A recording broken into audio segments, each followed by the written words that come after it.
السلام علیکم۔ جہان داستان میں آپ کا خیر مقدم ہے۔ امید ہے کہ آپ خیریت سے ہوں گے۔ منفرد اور دلچسپ کہانی کے ساتھ حافی حاضر خدمت ہے۔ کہانی شروع کرنے سے پہلے ہمارے چینل کو سبسکرائب کر دیں اور بیل آئیکن کے بٹن پہ کلک کر دیں۔ تو آج کی کہانی کا نام ہے میں واپس آؤں گا۔ یہ لگ بھگ 50 سال پہلے کی بات ہے۔ پروفیسر مقدس بیگ کی پرسرار لیکن عظیم الشان کوٹھی کے آہنی گیٹ پر پہنچ کر میں نے گردن اٹھا کر جھانکا، لیکن چوکیدار کا دور دور تک پتہ نہ تھا۔ یہ تو ناممکن تھا کہ اس خوبصورت کوٹھی میں کوئی چوکیدار نہ ہو۔ خوبصورت گیٹ سے اندر کا منظر صاف نظر آ رہا تھا۔ عمارت کے صدر گیٹ تک سرخ بجری کی روش چلی گئی تھی، جس کے دونوں سمت غیر ملکی پھولوں کی بہار آئی ہوئی تھی۔ ایک ہی ڈیزائن کے تختے لگے ہوئے تھے جو بے حد حسین تھے۔ چہار دیواری کے ساتھ ساتھ پھلوں کے درخت لگے ہوئے تھے جن کی شاخیں پھلوں کے وزن سے لدی ہوئی تھیں۔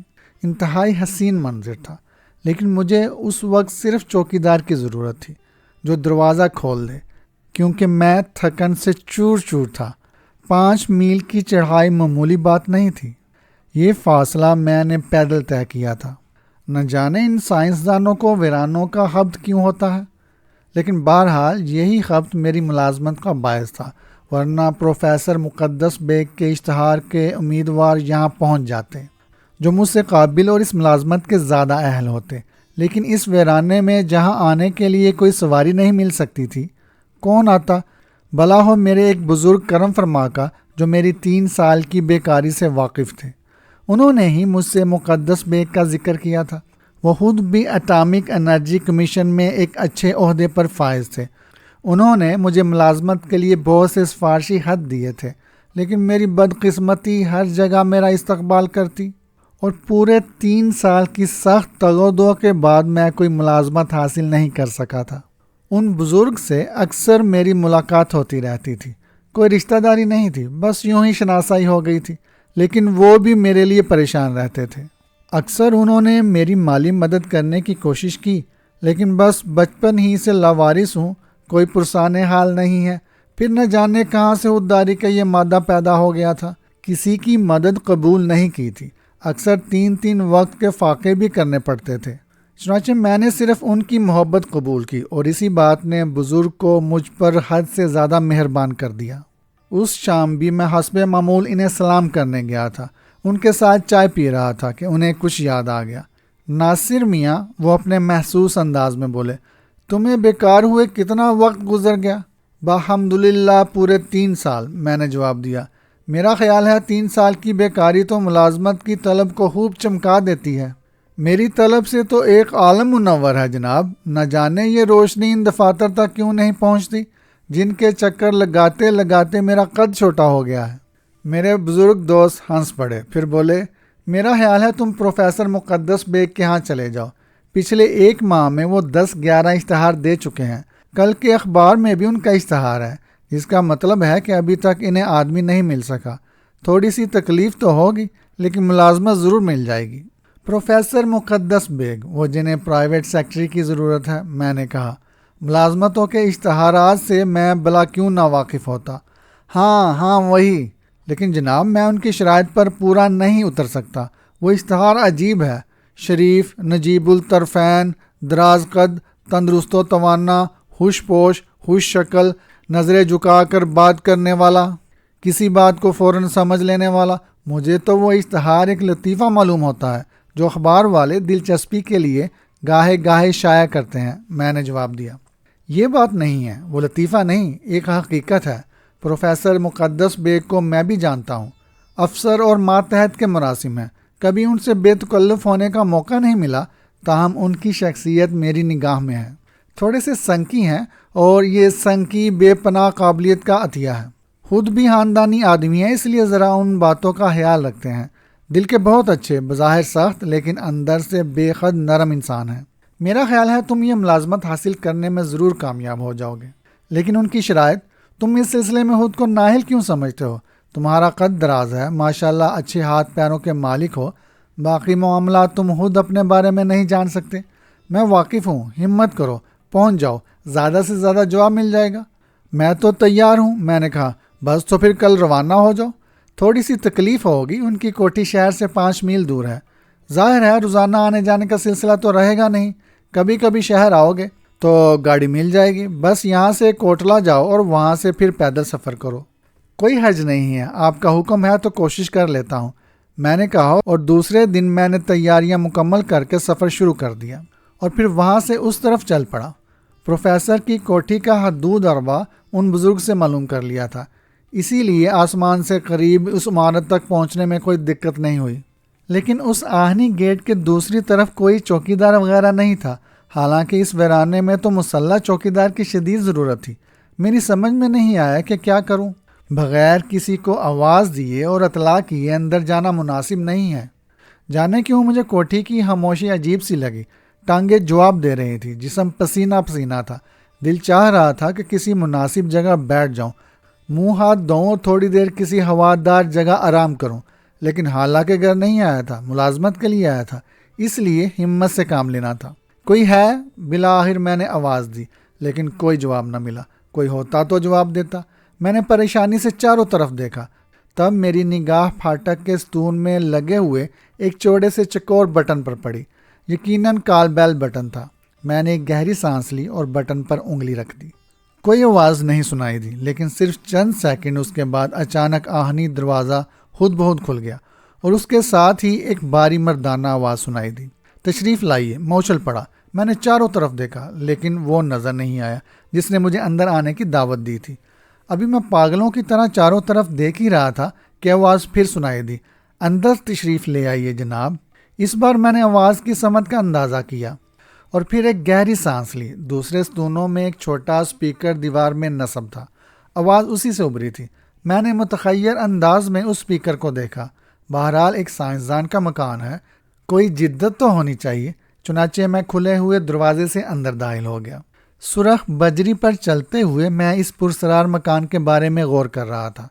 کیسی غیر معمولی خاموشی ہے یہاں۔ تھوڑی دیر میں برآمدے میں پہنچ گیا۔ میں نے برآمدے کی آخری سیڑھی پر قدم رکھا ہی تھا کہ بائیں سمت کا ایک دروازہ خود بخود کھل گیا اور وہی آواز پھر ابھری، اندر تشریف رکھیے۔ میں نے گردن جھٹکی اور کھلے دروازے سے اندر داخل ہو گیا۔ ایک اعلیٰ پائے کا ڈرائنگ روم تھا جس کا فرنیچر دیکھ کر میری آنکھیں کھل گئیں۔ دروازے کے سامنے برآمدے میں بھی ایسا ہی اسپیکر لگا ہوا تھا جیسا دروازے پر موجود تھا۔ دوسری آواز اسی سے ابھری تھی، لیکن پھر بھی میری نگاہوں کے سامنے وہ منظر اوجھل ہو گیا کیونکہ ڈرائنگ روم کا آٹومیٹک دروازہ بند ہو گیا تھا۔ پھر ایک کلک کی آواز ابھری اور کمرے میں لٹکا ہوا ایک فانوس روشن ہو گیا۔ اس کے ساتھ ہی دیوار کے اندر بنے ہوئے سوراخوں سے خوشگوار ہوا اندر آنے لگی۔ میں سحر زدہ آنکھوں سے اس طلسمی ماحول کو دیکھ رہا تھا۔ طلسم و ہوشربا والے جادوگروں کے طلسم میں پھنس جانے والے شہزادوں کو بھی ایسے ہی واقعات پیش آتے تھے، لیکن میں جانتا تھا کہ پوری کی پوری طلسم و ہوشربا جدید سائنس میں ڈل گئی ہے۔ اب اڑتے ہوئے اڑن کھٹولے، جادوئی توے جن میں پوری دنیا نظر آتی تھی، ہر جگہ نظر آ جاتے ہیں، اور اگر حالات موقع فراہم کریں تو طلسم و ہوشربا کے باقی لوازمات بھی نگاہوں سے دور نہیں، اور میں وہ سب کچھ اپنی آنکھوں سے دیکھ رہا تھا۔ آپ اطمینان سے تشریف رکھیے، پروفیسر ابھی آتے ہیں، آواز نے پھر کہا، اور میں اپنے عقب میں لگے ہوئے اسپیکر کو دیکھنے لگا۔ ایک ہی ساخت، ایک ہی ڈیزائن کے اسپیکر تھے جو نہ جانے کہاں کہاں نصب تھے۔ بہرحال میں ایک نرم اور اعلیٰ درجے کے صوفے میں دنس گیا۔ تیز اور خوشگوار ہوا سے پسینہ خشک ہو رہا تھا، بڑا سکون ملا تھا اس ٹھنڈے ماحول میں آ کر۔ اسی وقت میں نے ایک کھرکھراہٹ سنی اور چونک کر آواز کی سمت دیکھنے لگا۔ چمکدار فولاد اور پلاسٹک سے بنی ہوئی ایک خوبصورت ٹرالی پھسلتی ہوئی میری سمت آ رہی تھی۔ اس ٹرالی پر ایک خوش رنگ مشروب کا گلاس رکھا ہوا تھا۔ ٹرالی میرے نزدیک آ کر رک گئی اور میں گم و گو کے عالم میں اسے دیکھنے لگا۔ میری سمجھ میں نہیں آ رہا تھا کہ میرے نادیدہ میزبان کو میری ضرورت کا علم کیسے ہو رہا ہے۔ ابھی میں نے گلاس کی طرف ہاتھ نہیں بڑھایا تھا کہ آواز پھر ابھری، تکلف نہ کریں، آپ سخت دھوپ میں چل کر آئے ہیں۔ شکریہ، میرے منہ سے نکلا اور میں نے گلاس اٹھا لیا۔ مشروب کا گلاس میں نے ایک ہی سانس میں خالی کر دیا تھا۔ گلاس ٹرالی پر رکھ کر میں نے جیب سے رومال نکالا اور ہونٹوں کو خشک کرنے لگا، لیکن میری نگاہ ٹرالی پر جا پڑی جس کی نچلی سطح پر ایسا ہی ایک اور گلاس ابھر رہا تھا۔ گلاس باہر نکل آیا اور سطح کا ڈھکنا پھر برابر ہو گیا۔ در حقیقت ایک گلاس میں طبیعت سیر نہیں ہوئی تھی، چنانچہ اس بار میں نے میزبان کی درخواست کے بغیر دوسرا گلاس اٹھا لیا اور اس کے چھوٹے چھوٹے گھونٹ لینے لگا۔ میری کیفیت بحال ہو گئی تھی اور میں اس پرسرار ماحول کے بارے میں عجیب انداز سے سوچ رہا تھا۔ ایک بار میں نے پورے ڈرائنگ روم کا جائزہ لیا۔ چاروں طرف قیمتی فرنیچر تھا، دیواروں پر حسین تصاویر آویزاں تھیں۔ ایک طرف دروازہ تھا جس پر خوبصورت پردہ آویزاں تھا، دیواریں مختلف رنگ کی تھیں۔ میں نے ایک گہری سانس لی اور صوفے کی پشت سے ٹک گیا۔ ٹرالی میرے سامنے سے ہٹ کر پھر اپنی جگہ پہنچ گئی اور پھر چند ساعت کے بعد ڈرائنگ روم کے اندرونی گیٹ کا پردہ ہٹا اور ایک درمیانے قد کا ادھیڑ عمر آدمی اندر داخل ہو گیا۔ اس کے جسم پر ایک خوبصورت پھولدار گون تھا۔ جسم بڑا بڑا اور صحت کافی اچھی تھی۔ چہرہ بھی سرخ و سفید تھا اور آنکھوں پر سونے کے فریم کی خوبصورت عینک لگی ہوئی تھی۔ بڑی باروب شخصیت تھی۔ میں جلدی سے اٹھ کھڑا ہوا۔ میرا نام مقدس بیگ ہے، اس نے سپاٹ آواز میں کہا، لیکن یہ وہ آواز نہیں تھی جسے میں نے اسپیکر میں سنا تھا۔ میرا ہاتھ سلام کے لیے اٹھ گیا۔ وہ میرے سامنے صوفے پر آ بیٹھا۔ اس کے انداز میں پذیرائی نہیں تھی، نہ ہی اس نے مجھ سے مصافحہ کیا۔ بیٹھو، اس نے پھر کہا اور میں شکریہ ادا کر کے بیٹھ گیا۔ وہ چمکدار آنکھوں سے مجھے دیکھ رہا تھا۔ پھر اس نے چھت کی طرف دیکھتے ہوئے کہا، اپنا تعارف کراؤ۔ میرا نام ناصر جمال ہے، آپ کے دیے ہوئے اشتہار کے سلسلے میں آیا ہوں۔ میں نے مہذب انداز میں کہا، بے شک یہ ماحول، یہ رکھ رکھاؤ بہت پرسرار تھا، لیکن بہرحال یہاں میں بر دکھاوے کے لیے نہیں آیا تھا۔ ملازمت چاہیے تھی اور اس سلسلے میں صاف صاف گفتگو کرنی تھی۔ بوڑھے نے پھر میری شکل دیکھی اور پھر اس کی سپاٹ آواز ابھری، خود کو میری لکھی ہوئی شرائط پر پورا پاتے ہو؟ ظاہری باتیں آپ کی نگاہوں کے سامنے ہیں، باطن میری زبان سے اچھا نہ لگے گا، اس لیے آپ اپنے تجربے کا سہارا لیں۔ میرے الفاظ پر وہ کسی قدر چونک پڑا، چند ساتھ خاموش رہا، پھر بولا، تنخواہ کیا دینا ہوگی؟ پوری دنیا میں تنہا ہوں، مناسب زندگی کا خواہش مند ہوں، مستقبل کی کوئی خاص فکر نہیں، اتنا دے دیں جو گزارا ہو سکے، میں نے جواب دیا۔ خوب، بوڑھے نے مسکراتے ہوئے کہا، دلچسپ آدمی ہو، رکھ لیے گئے، مگر کچھ باتیں بتا دو۔ فرمائیے، دوسروں کی عزت کے بارے میں تمہارا کیا خیال ہے؟ وفاداری کا قائل ہوں، میں نے کہا۔ عمدہ آدمی ہو۔ رازداری کیسی چیز ہے؟ وفاداری کے زمرے میں آتی ہے۔ حکم ماننا پسند کرتے ہو؟ حلال رزق کا قائل ہوں۔ حیرت انگیز، باخدا حیرت انگیز، اب تک کہاں تھے؟ اتنے دن کیوں لگائے؟ بوڑھے کی کیفیت بالکل ہی بدل گئی۔ سپاٹ چہرے پر انوکھے تاثرات ابھر آئے۔ پھر اس نے کہا، کوئی ایسا کام نہیں ہے جس سے ضمیر پر ضرب آئے، بس گھر کے ایک فرد کی حیثیت سے رہو گے۔ جس چیز کی ضرورت ہو بے دھڑک حاصل کر لینا، اس میں رقم بھی شامل ہے۔ باقاعدہ تنخواہ جو چاہو مقرر کر لو۔ شکر گزار ہوں جناب۔ کام کیا کرنا ہوگا؟ فی الحال کوئی خاص نہیں، بس مجھے مشورے دیتے رہا کرو۔ رات کو لیبارٹری میں کام کرتا ہوں، کچھ وقت میرے ساتھ گزار لیا کرو۔ کچھ ضروری خط و کتابت، ہفتے میں ایک روز گاڑی مل جائے گی، جہاں چاہو سیر کرو، دوسرے دن واپس آ جاؤ۔ کیسی رہے گی؟ بالکل ٹھیک ہے، میں نے جواب دیا۔ اوپری منزل پر تمہارے لیے کمرہ موجود ہے، بالکل تکلیف نہ ہوگی۔ یہاں ملازم نہیں ہے، دراصل ملازموں سے گھبراتا ہوں۔ کچن کا کام مشینوں سے ہو جاتا ہے، ضروری سروس بھی ہو جاتی ہے، جیسا کہ تم یہ ٹرالی دیکھ چکے ہو۔ باقی کام خود کرنے ہوں گے۔ آپ مطمئن رہیں، میں نے جواب دیا۔ آؤ کوٹھی دکھا دوں۔ بوڑھا اٹھ کھڑا ہوا۔ میں بھی اس کے ساتھ کمرے سے باہر نکل آیا۔ کوٹھی کیا، پورا محل تھا جو قیمتی سامان سے بھرا ہوا تھا، لیکن اس کی ویرانی الامان الحفیظ۔ بہرحال میں امنگو برا نوجوان نہیں تھا، زندگی کے بے شمار سرد و گرم دیکھے تھے، اس لیے مجھے اس تنہا ماحول سے کوئی وحشت نہیں ہوئی۔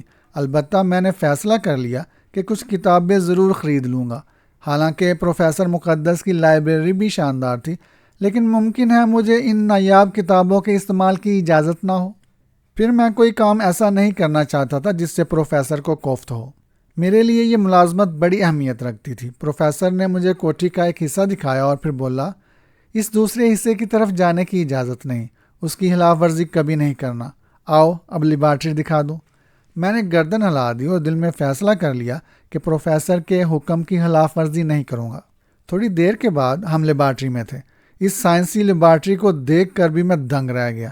میں نے صرف لیبارٹریز کی تصاویر دیکھی تھی، سائنسی معاملات سے مجھے یوں بھی کوئی دلچسپی نہیں تھی، اس لیے یہ عظیم الشان مشینیں میری سمجھ میں نہیں آ سکیں۔ تاہم میں نے اتنا اندازہ ضرور لگا لیا تھا کہ پروفیسر کوئی معمولی انسان نہیں ہے، وہ بہت کچھ ہے۔ کئی گھنٹے تک پروفیسر میرے ساتھ رہا. پھر اس نے مجھ سے پوچھا سامان وغیرہ کا تو مسئلہ نہیں ہے؟ تھوڑا بہت ہے، کل لے آؤں گا. کل نہیں آج. تم گاڑی لے جاؤ. ہاں ڈرائیونگ آتی ہے؟ جی ہاں سیکھ لی تھی. یہ بہت اچھی بات ہے. نہ سیکھی ہوتی تو پھر مجھے تمہارے ساتھ جانا پڑتا. چھٹی کا دن ہے اس لیے آفس بھی نہیں جانا. تو ٹھیک ہے ناصر میاں، مناسب سمجھو تو آج ہی واپس آ جاؤ، ورنہ کل صبح بھی آ سکتے ہو. اور ہاں یہ پیسے رکھ لو، ضرورت کا تمام سامان لے آنا. ہفتہ بھر تک یہاں رہنا ہوگا. اس نے 100 کے کئی نوٹ میری طرف بڑھا دیے. ان دنوں 100 کی بڑی ویلیو تھی. میں نے نوٹ لے کر رکھ لیے. پروفیسر کا کسی حد تک مجھے اندازہ ہو گیا تھا. تکلف پسند آدمی نہیں تھا. میں نے سوچا جتنے پیسے خرچ ہوں گے کر لوں گا، باقی واپس کر دوں گا. چنانچہ میں نے پروفیسر سے گاڑی کی چابیاں لی اور پروفیسر میرے ساتھ باہر تک آیا. واپسی کب ہو رہی ہے؟ اگر اجازت دیں تو کل آؤں. یوں بھی شام ہو چکی ہے. کوئی حرج نہیں، اس نے جواب دیا. اور میں اسے سلام کر کے اس قیمتی کار کی طرف بڑھ گیا جو پروفیسر نے انتہائی لاپرواہی سے میرے حوالے کر دی تھی. میں نے کار اسٹارٹ کی اور باہر نکل آیا. چند منٹ کے بعد میری کار شہر جا رہی تھی اور میرے ذہن میں خیالات کا سمندر موزن تھا. یقین نہیں آ رہا تھا کہ ایسی انوکھی ملازمت مل گئی ہے. عجیب شاہانہ ماحول تھا. کسی چیز کی کمی نہیں تھی، بس تنہائی تھی. لیکن میں اس تنہائی سے سمجھوتے کا فیصلہ کر چکا تھا. ملازمت تو ملی. شہر میں داخل ہو کر میں نے سب سے پہلے اپنے کرم فرما بزرگ کے مکان کا رخ کیا. میرے محسن دوست اپنے چھوٹے سے بنگلے کے کمپاؤنڈ میں ہی کھڑے تھے. کار دیکھ کر وہ چونک پڑے. پھر اس کار سے مجھے اترتے دیکھ کر ان کے چہرے پر اور حیرت پھیل گئی. گویا کہ تم تنہا. یہ تو پروفیسر مقدس کی کار ہے. جی ہاں، آپ کی دعا سے مجھے ملازمت مل گئی ہے. خدا کا شکر ہے. مجھے یقین تھا، نہ جانے کیوں اس سے قبل خیال نہیں آیا تھا. بہرحال آؤ ذرا تفصیل سناؤ، کیا بات چیت ہوئی، کیا کام کرنا ہوگا؟ میرے محترم دوست نے کہا اور میں ان کے ساتھ اندر داخل ہو گیا. ان کے ڈرائنگ روم میں چائے پیتے ہوئے میں نے ان سے پروفیسر کے بارے میں پوچھا. انتہائی عجیب انسان ہے. تمہیں حیرت ہوگی کہ میں نے اپنی طویل ملازمت کے دوران صرف چند بار اسے دیکھا ہے. حالانکہ وہ باقاعدگی سے دفتر آتا ہے، بس ایک محسوس راستے سے اندر آتا ہے اور دن بھر اپنے دفتر میں گھسے رہنے کے بعد شام کو واپس چلا جاتا ہے. اس کی میز پر 3 انٹرکام رہتے ہیں جن پر وہ اپنے ماتحتوں سے گفتگو کرتا ہے. عموماً بہت کم لوگوں سے ملاقات کرتا ہے. سائنسی امور میں وہ دنیا کے بہترین سائنسدانوں میں شمار ہوتا ہے. غیر ممالک میں بھی اس کی شہرت ہے. خاندانی رئیس ہے اور بہت شریف. لیکن تم نے اسے کیا پایا؟ بظاہر ٹھیک ٹھاک، کوئی خاص بات نہیں. عام انسانوں کی طرح مجھے ریسیو کیا، انٹرویو لیا اور ملازمت دے دی. مجھے وہیں رہنا ہوگا، ہفتے میں 1 روز کی چھٹی. میں نے کہا. اپنے قول کی پابندی میں نے شروع کر دی تھی کیونکہ بہرحال اب میں پروفیسر کا ملازم تھا. تنہا کیا طے ہوئی، بس تمام ضروریات پوری ہو جائیں گی. میں نے کوئی رد و قد نہیں کی. وہ شاہ دل انسان ہے. مجھے مسرت ہے کہ تمہیں ملازمت مل گئی. میری طرف سے مبارکباد قبول کرو. شکریہ. ویسے وہ اپنی کوٹھی میں تنہا ہے، اس کا خاندان نہیں ہے. میں نے کہا نا کہ اس کے بارے میں شاذ ہی کسی کو معلوم ہو. شہر میں بھی اس کی ایک کوٹھی ہے. کبھی کوئی سائنسی تقریب ہو تو وہ وہیں لوگوں کو مدعو کر لیتا ہے. سنا ہے کہ شہر سے باہر والی کوٹھی میں اس کی ذاتی لیبارٹری ہے. کیا تم اسے دیکھ سکے؟ میں بہرحال حدود میں ہوں. ابھی کچھ نہیں معلوم ہو سکا، میں نے جواب دیا، حالانکہ میں لیبارٹری دیکھ چکا تھا. لیکن کیا ضرورت تھی تفصیل بتانے کی؟ کافی دیر تک میں اپنے بزرگ دوست کے پاس بیٹھا رہا. پھر ان سے اجازت لے کر باہر آ گیا. بازار بند ہونے میں کم وقت رہ گیا تھا. چنانچہ میں بازار نکل گیا. ضروریات کا سامان خریدا، کچھ کتابیں خریدیں، پرانے قرض ہاؤں کے قرض ادا کیے اور پھر رات گزارنے کے بعد دوسری صبح اپنی پرسرار ملازمت پر چل پڑا. راستے بھر میں اپنے لیے لاہمہ عمل مقرر کرتا رہا. میں نے فیصلہ کر لیا تھا کہ پروفیسر کو کبھی شکایت کا موقع نہ دوں گا. صرف ان باتوں سے غرض رکھوں گا کہ جو میرے لیے ضروری ہوں گی. اس کے علاوہ کسی معاملے میں دخل نہیں دوں گا. تھوڑی دیر کے بعد کار کوٹھی میں پہنچ گئی. میں نیچے اترا، وہی بٹن دبا کر دروازہ کھولا، لیکن آج کوئی آواز نہیں سنائی دی تھی. بہرحال بڑا پرسرار نظام تھا. اندر داخل ہو کر میں برآمدے میں پہنچ گیا اور پھر اندرونی راہداری سے گزر رہا تھا کہ مجھے پروفیسر ایک کمرے سے نکلتا ہوا نظر آیا. مجھے دیکھ کر وہ مسکرایا اور پھر میرے قریب پہنچ گیا. ایک چھوٹی سی جسارت پر مجھے معاف کر دو، لیکن تمہارے بارے میں جاننے کے لیے یہ ضروری تھا. اس نے میری گردن کی طرف ہاتھ بڑھاتے ہوئے کہا. میں حیرت سے اسے دیکھنے لگا. پروفیسر نے میری قمیض کے کالر سے سفید رنگ کا ایک ننھا سا پن نکال لیا جس کے سرے پر ایک موتی سا لگا ہوا تھا. میں نے متعجب نگاہوں سے اس پن کو دیکھا. مجھے اس کی موجودگی کا کوئی علم نہیں تھا. میں اب تک وہی لباس پہنے ہوئے تھا جو پہن کر یہاں آیا تھا۔ دراصل یہ ایک انتہائی طاقتور ٹرانسمیٹر ہے، لامحدود دائرہ عمل رکھتا ہے۔ میں اس پر تمہاری گفتگو سن رہا تھا۔ تم میرے محکمے کے کسی آدمی سے ملے تھے، لیکن تم نے اس سے جو گفتگو کی اس سے تمہاری دیانتداری کا پتہ چلتا ہے۔ میں حیرت سے آنکھیں پھاڑ کر رہ گیا۔ میرے وہم و گمان میں بھی نہیں تھا کہ میں کوئی ایسی چیز اٹکائے پھر رہا ہوں۔ بہرحال حیریت ہی ہوئی کہ اس دوران میں نے کوئی ایسی ویسی بات نہیں کی تھی، ورنہ شاید وہ ملازمت کا پہلا اور آخری روز ہوتا۔ بہرحال تم نے میرا اعتماد حاصل کر لیا ہے، اب اس کے بعد ایسی کوئی حرکت نہ ہوگی۔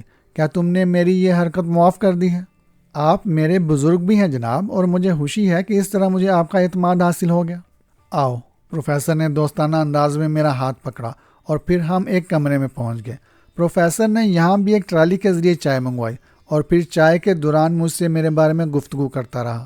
اس نے میرے حالات زندگی پوچھے اور بعض معاملات میں مجھ سے اظہار ہمدردی کیا۔ پھر وہ مجھے ساتھ لیے لیبارٹری میں چل پڑا اور مجھے اپنے بہت سے کاموں کے بارے میں بتاتا رہا۔ اس نے بے شمار مشینیں مجھے دکھائیں اور ان کے بارے میں بتاتا رہا۔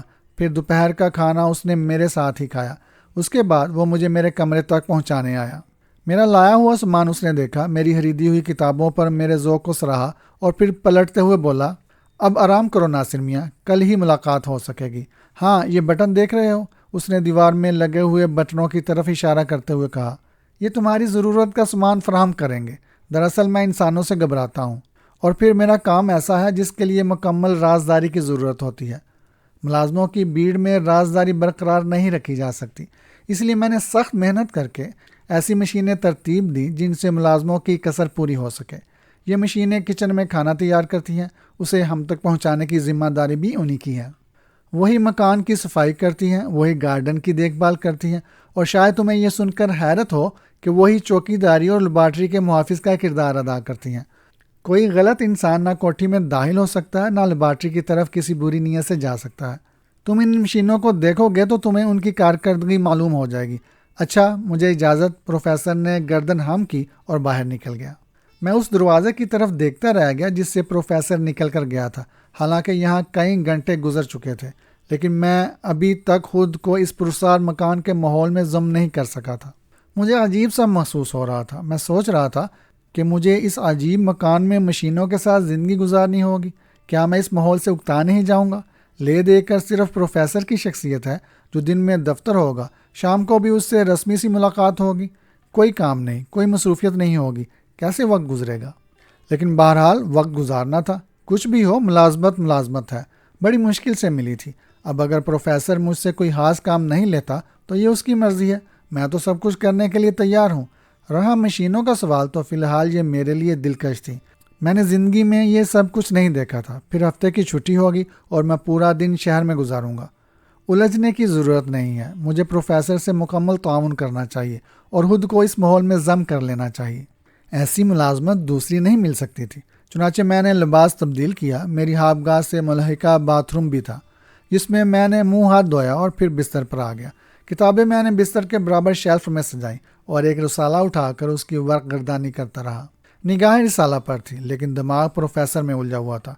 اسے انسانوں سے الجھن ہوتی ہے، اس لیے وہ تنہا رہتا ہے، مشینوں کے ساتھ زندگی گزارتا ہے۔ لیکن پھر اسے ایک انسان کی ضرورت کیوں محسوس ہوئی؟ اس کا یہ کام بھی مشین ہی کر سکتی تھی۔ میرے ذہن میں ایک سوال ابھرا اور میں خود سے جھنجھلا گیا۔ مجھے ان باتوں کو سوچنے کی کیا ضرورت ہے؟ اپنے کام سے کام رکھو۔ پروفیسر جو کام میرے سپرد کرے اسے انجام دو، اور بس۔ میں نے رسالہ رکھ دیا۔ آنکھوں پر بوجھ طاری ہونے لگا تھا۔ میں نے آنکھیں بند کر لی اور نیند نے مجھے الجھنوں سے نکال دیا۔ شام کو 5 بجے آنکھ کھلی تھی۔ طبیعت پر بدستور بے کیفی طاری تھی۔ کسی سے ملاقات کی امنگ نہیں تھی۔ باتھ روم میں چلا گیا۔ غسل نے قدرے شگفتگی بخشی۔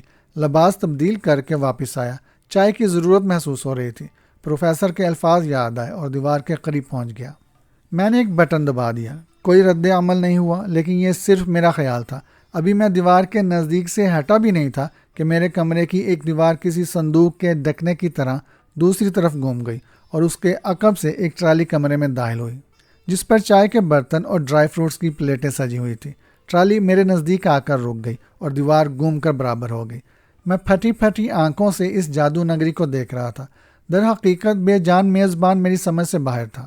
یہ پورا کارخانہ ہی میرے لیے انجان تھا۔ میرے فرشتوں کو بھی گمان نہیں تھا کہ میرے کمرے کی کوئی دیوار اس طرح کھل سکتی ہے، اور پھر ابھی تو نہ جانے اس کمرے میں ہی کتنے عجائبات ہوں گے۔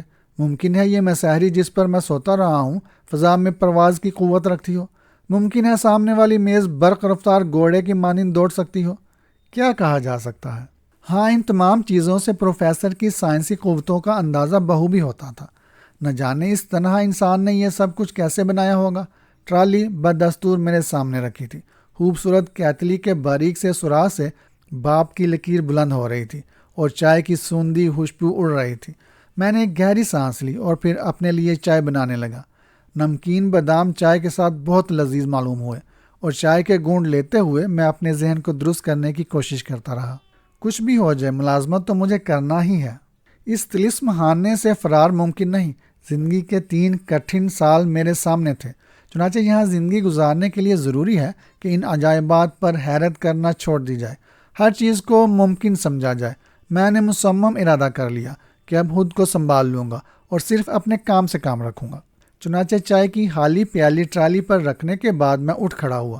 میں نے ٹرالی کو کسی با ادب خادمہ کی طرح دیوار کی طرف جاتے دیکھا، لیکن میں اسے نظر انداز کر کے باہر نکل آیا۔ پروفیسر نے مجھے صرف کوٹھی کے ایک حصے میں جانے کی ممانعت کی تھی، مگر مجھے اس کے بارے میں بھی تجسس میں مبتلا نہیں ہونا چاہیے تھا۔ ہوگا کچھ، مجھے کیا، باقی دوسرے حصوں میں جا سکتا تھا۔ چنانچہ میں نے باغ کا رخ کیا۔ شام کے وقت سائے گہرے ہو رہے تھے، ہوا چل رہی تھی اور اس میں باغ میں کھلے ہوئے پھولوں کی خوشبو شامل تھی۔ میں گہری گہری سانسیں لینے لگا۔ بڑا دلکش منظر تھا۔ پھلوں کے درخت جھوم رہے تھے، کئی ٹوٹے ہوئے سیب زمین پر پڑے تھے۔ دفعتاً میں نے کوئی متحرک چیز دیکھی اور اچھل پڑا۔ تھوڑا سا آگے بڑھ کر میں نے اسے دیکھا۔ ایک ٹینک کے ڈیزائن کی گاڑی تھی جس کے سامنے کے حصے میں بچھو کے ہاتھوں کے انداز کے فولادی ہاتھ لگے ہوئے تھے، اور یہ فولادی ہاتھ ٹوٹے ہوئے پھلوں کو اوپر لگی ہوئی ایک ٹرے میں رکھ رہے تھے۔ گاڑی پھلے اٹھاتی ہوئی آگے بڑھتی رہی اور میں آنکھیں پھاڑے مشین کی کارکردگی دیکھتا رہا۔ پھر وہ گاڑی ایک ٹرالی کے نزدیک پہنچ گئی۔ انہی فولادی ہاتھوں نے پھل ٹرالی پر رکھ دیے اور ٹرالی عمارت کی سمت روانہ ہو گئی۔ پوری طلسم و شربا تھی، سب کچھ میری نگاہوں کے سامنے تھا، اور پروفیسر مجھے ان عجیب مشینوں کے بارے میں بتا چکا تھا جن پر یقین کرنا مشکل تھا، حالانکہ وہ آنکھوں کے سامنے تھی۔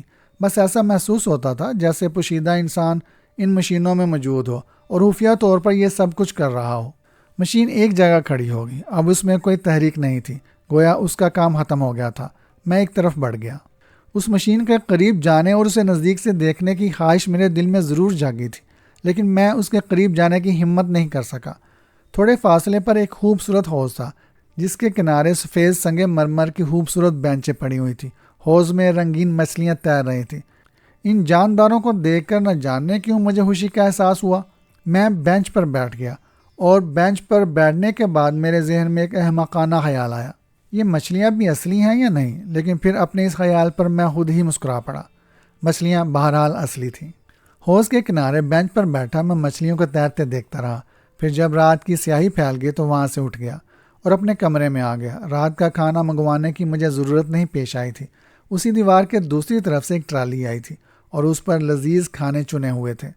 میں نے خوب ڈٹ کر کھایا، کافی پی اور پھر ایک رسالہ لے کر لیٹ گیا۔